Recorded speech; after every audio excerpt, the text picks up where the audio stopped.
ኤርትራ መሬቷን እንጂ ህዝቧን አንፈልግም የሚለው አሰራር የት እንዳደረሰን እናውቃለን። የት ነው የደረሰው? ከመሬት ውጪ ከህዝብ ውጪ መሬት የለም፣ ፋይዳ የለውም፣ የመጨረሻ ውሳኔም የህዝቡ ነው ብለን እስከምን ድረስ ግን የሰላም አቅጣጫን ተመልክተናል ማለት ነው።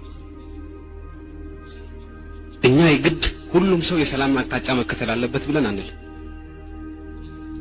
እኛ ጦርነትን በቴሌቪዥን አይደለም የምናውቀው። እኛ ጦርነትን በወሬ አይደለም የምናውቀው።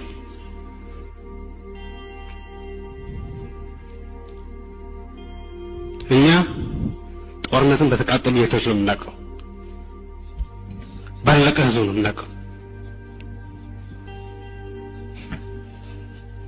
በተጨፈጨፈ ወጣት ነው የምናውቀው።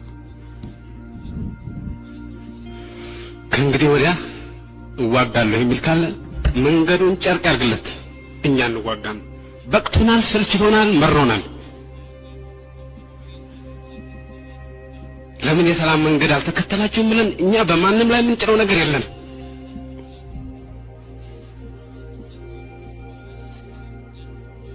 የኤርትራን ህዝብ አንበረከካለሁ የሚል ካለ መንገዱን ጨርቅ ያርግለት።